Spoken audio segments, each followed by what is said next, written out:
A Wonderful Escape. For a while the enemy hesitated to renew the attack. Then a few of them advanced until another shot from the Wizard's revolver made them retreat. "That's fine," said Zeb. "We've got 'em on the run now, sure enough." "But only for a time," replied the Wizard, shaking his head gloomily. "These revolvers are good for 6 shots each, but when those are gone we shall be helpless." The Gargoyles seemed to realize this, for they sent a few of their band, time after time, to attack the strangers and draw the fire from the little man's revolvers. In this way none of them was shocked by the dreadful report more than once, for the main band kept far away, and each time a new company was sent into the battle. When the Wizard had fired all of his 12 bullets, he had caused no damage to the enemy except to stun a few by the noise, and so he was no nearer to victory than in the beginning of the fray. "What shall we do now?" asked Dorothy anxiously. "Let's yell, all together," said Zeb. "And fight at the same time," added the Wizard. "We will get near Jim so that he can help us, and each one must take some weapon and do the best he can. I'll use my sword, although it isn't much account in this affair. Dorothy must take her parasol and open it suddenly when the wooden folks attack her. I haven't anything for you, Zeb." "I'll use the king," said the boy, and pulled his prisoner out of the buggy. The bound gargoyle's arms extended far out beyond its head, so by grasping its wrists Zeb found the king made a very good club. The boy was strong for one of his years, having always worked upon a farm, so he was likely to prove more dangerous to the enemy than the Wizard. When the next company of gargoyles advanced, our adventurers began yelling as if they had gone mad. Even the kitten gave a dreadfully shrill scream, and at the same time Jim the cab horse neighed loudly. This daunted the enemy for a time, but the defenders were soon out of breath. Perceiving this, as well as the fact that there were no more of the awful bangs to come from the revolvers, the gargoyles advanced in a swarm as thick as bees, so that the air was filled with them. Dorothy squatted upon the ground and put up her parasol, which nearly covered her, and proved a great protection. The Wizard's sword blade snapped into a dozen pieces at the first blow he struck against the wooden people. Zeb pounded away with the gargoyle he was using as a club until he had knocked down dozens of foes, but at last they clustered so thickly about him that he no longer had room in which to swing his arms. The horse performed some wonderful kicking, and even Eureka assisted when she leaped bodily upon the gargoyles and scratched and bit at them like a wildcat. But all this bravery amounted to nothing at all. The wooden things wound their long arms around Zeb and the Wizard and held them fast. Dorothy was captured in the same way, and numbers of the gargoyles clung to Jim's legs, so weighting him down that the poor beast was helpless. Eureka made a desperate dash to escape, and scampered along the ground like a streak, but a grinning gargoyle flew after her and grabbed her before she had gone very far. All of them expected nothing less than instant death, but to their surprise the wooden creatures flew into the air with them and bore them far away, over miles and miles of wooden country, until they came to a wooden city. The houses of this city had many corners, being square and 6-sided and 8-sided. They were tower-like in shape, and the best of them seemed old and weather-worn, yet all were strong and substantial. To one of these houses, which had neither doors nor windows, but only one broad opening far up underneath the roof, the prisoners were brought by their captors. The gargoyles roughly pushed them into the opening, where there was a platform, and then flew away and left them. As they had no wings, the strangers could not fly away, and if they jumped down from such a height they would surely be killed. The creatures had sense enough to reason that way, and the only mistake they made was in supposing the earth people were unable to overcome such ordinary difficulties. Jim was brought with the others, although it took a good many gargoyles to carry the big beast through the air and land him on the high platform, and the buggy was thrust in after him because it belonged to the party. and the wooden folks had no idea what it was used for, or whether it was alive or not. When Eureka's captor had thrown the kitten after the others, the last gargoyle silently disappeared, leaving our friends to breathe freely once more. "What an awful fight!" said Dorothy, catching her breath in little gasps. "Oh, I don't know," purred Eureka, smoothing her ruffled fur with her paw. "We didn't manage to hurt anybody, and nobody managed to hurt us." "Thank goodness we are together again, even if we are prisoners," sighed the little girl. "I wonder why they didn't kill us on the spot," remarked Zeb, who had lost his king in the struggle. "They are probably keeping us for some ceremony," the Wizard answered reflectively, "but there is no doubt they intend to kill us as dead as possible in a short time." "As dead as possible would be pretty dead, wouldn't it?" asked Dorothy. "Yes, my dear, but we have no need to worry about that just now. Let us examine our prison and see what it is like." The space underneath the roof where they stood permitted them to see on all sides of the tall building, and they looked with much curiosity at the city spread out beneath them. Everything visible was made of wood, and the scene seemed stiff and extremely unnatural. From their platform a stair descended into the house, and the children and the Wizard explored it after lighting a lantern to show them the way. Several stories of empty rooms rewarded their search, but nothing more. So after a time they came back to the platform again.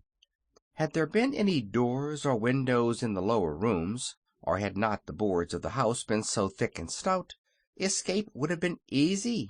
But to remain down below was like being in a cellar or the hold of a ship, and they did not like the darkness or the damp smell. In this country, as in all others they had visited underneath the earth's surface, there was no night, a constant and strong light coming from some unknown source. Looking out, they could see into some of the houses near them, where there were open windows in abundance, and were able to mark the forms of the wooden gargoyles moving about in their dwellings. "This seems to be their time of rest," observed the Wizard. "All people need rest, even if they are made of wood, and as there is no night here, they select a certain time of the day in which to sleep or doze." "I feel sleepy myself," remarked Zeb, yawning. "Why, where's Eureka?" cried Dorothy suddenly. They all looked around, but the kitten was no place to be seen. "She's gone out for a walk," said Jim gruffly. "Where? On the roof?" asked the girl. "No, she just dug her claws into the wood and climbed down the sides of this house to the ground." "She couldn't climb down, Jim," said Dorothy. "To climb means to go up." "Who said so?" demanded the horse. "My school teacher said so, and she knows a lot, Jim." "To climb down is sometimes used as a figure of speech," remarked the Wizard. "Well, this was a figure of a cat," said Jim, "and she went down, anyhow, whether she climbed or crept." "Dear me, how careless Eureka is!" exclaimed the girl, much distressed. "The Gurgles will get her, sure." "Ha ha!" chuckled the old cab horse. "They're not gurgles, little maid. They're gargoyles." "Never mind. They'll get Eureka, whatever they're called." "No, they won't," said the voice of the kitten, and Eureka herself crawled over the edge of the platform and sat down quietly upon the floor. "Wherever have you been, Eureka?" asked Dorothy sternly. "Watching the wooden folks. They're too funny for anything, Dorothy. Just now they are all going to bed, and what do you think? They unhook the hinges of their wings and put them in a corner until they wake up again." "What, the hinges?" "No, the wings." "That," said Zeb, "explains why this house is used by them for a prison. If any of the gargoyles act badly and have to be put in jail, they are brought here and their wings unhooked and taken away from them until they promise to be good." The Wizard had listened intently to what Eureka had said. "I wish we had some of those loose wings," he said. "Could we fly with them?" asked Dorothy. "I think so. If the gargoyles can unhook the wings, then the power to fly lies in the wings themselves, and not in the wooden bodies of the people who wear them. So if we had the wings, we could probably fly as well as they do. or at least while we are in their country and under the spell of its magic." "But how would it help us to be able to fly?" questioned the girl. "Come here," said the little man, and took her to one of the corners of the building. "Do you see that big rock standing on the hillside yonder?" he continued, pointing with his finger.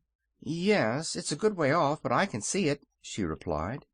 "Well, inside that rock, which reaches up into the clouds, is an archway very much like the one we entered when we climbed the spiral staircase from the Valley of Woe.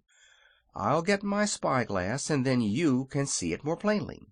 He fetched a small but powerful telescope which had been in his satchel, and by its aid the little girl clearly saw the opening. "Where does it lead to?" she asked. "That I cannot tell," said the Wizard, "but we cannot now be far below the earth's surface, and that entrance may lead to another stairway that will bring us on top of our world again, where we belong. So if we had wings and could escape the gargoyles, we might fly to that rock and be saved." "I'll get you the wings," said Zeb, who had thoughtfully listened to all this. "That is, if the kitten will show me where they are." "But how can you get down?" inquired the girl, wonderingly. For answer Zeb began to unfasten Jim's harness strap by strap, and to buckle one piece to another, until he had made a long leather strip that would reach to the ground. "I can climb down that all right," he said. "No, you can't," remarked Jim, with a twinkle in his round eyes. "You may go down, but you can only climb up." "Well, I'll climb up when I get back, then," said the boy with a laugh. "Now, Eureka, you'll have to show me the way to those wings." "You must be very quiet," warned the kitten, "for if you make the least noise the gargoyles will wake up. They can hear a pin drop." "I'm not going to drop a pin," said Zeb. He had fastened one end of the strap to a wheel of the buggy, and now he let the line dangle over the side of the house. "Be careful," cautioned Dorothy earnestly. "I will," said the boy, and let himself slide over the edge. The girl and the Wizard leaned over and watched Zeb work his way carefully downward, hand over hand, until he stood upon the ground below. Eureka clung with her claws to the wooden side of the house and let herself down easily. Then together they crept away to enter the low doorway of a neighboring dwelling. The watchers waited in breathless suspense until the boy again appeared, his arms now full of the wooden wings. When he came to where the strap was hanging, he tied the wings all in a bunch to the end of the line, and the Wizard drew them up. Then the line was let down again for Zeb to climb up by. Eureka quickly followed him, and soon they were all standing together upon the platform, with 8 of the much prized wooden wings beside them. The boy was no longer sleepy, but full of energy and excitement. He put the harness together again and hitched Jim to the buggy. Then, with the Wizard's help, he tried to fasten some of the wings to the old cab horse. This was no easy task, because half of each one of the hinges of the wings was missing, it being still fastened to the body of the gargoyle who had used it. However, the Wizard went once more to his satchel, which seemed to contain a surprising variety of odds and ends, and brought out a spool of strong wire, by means of which they managed to fasten 4 of the wings to Jim's harness, 2 near his head and 2 near his tail. They were a bit wiggly, but secure enough if only the harness held together. The other 4 wings were then fastened to the buggy, 2 on each side, for the buggy must bear the weight of the children and the Wizard as it flew through the air. These preparations had not consumed a great deal of time, but the sleeping gargoyles were beginning to wake up and move around, and soon some of them would be hunting for their missing wings. So the prisoners resolved to leave their prison at once. They mounted into the buggy, Dorothy holding Eureka safe in her lap. The girl sat in the middle of the seat, with Zeb and the Wizard on each side of her. When all was ready, the boy shook the reins and said, "Fly away, Jim." "Which wings must I flop first?" asked the cab horse undecidedly. "Flop them all together," suggested the Wizard. "Some of them are crooked," objected the horse. "Never mind, we will steer with the wings on the buggy," said Zeb. "Just you light out and make for that rock, Jim, and don't waste any time about it, either." So the horse gave a groan, flopped its four wings all together, and flew away from the platform. Dorothy was a little anxious about the success of their trip, for the way Jim arched his long neck and spread out his bony legs as he fluttered and floundered through the air was enough to make anybody nervous. He groaned, too, as if frightened, and the wings creaked dreadfully, because the Wizard had forgotten to oil them, but they kept fairly good time with the wings of the buggy, so that they made excellent progress from the start. The only thing that anyone could complain of with justice was the fact that they wobbled first up and then down, as if the road were rocky instead of being as smooth as the air could make it. The main point, however, was that they flew, and flew swiftly, if a bit unevenly, toward the rock for which they had headed. Some of the Gargoyles saw them presently, and lost no time in collecting a band to pursue the escaping prisoners, so that when Dorothy happened to look back she saw them coming in a great cloud that almost darkened the sky. End of chapter 12.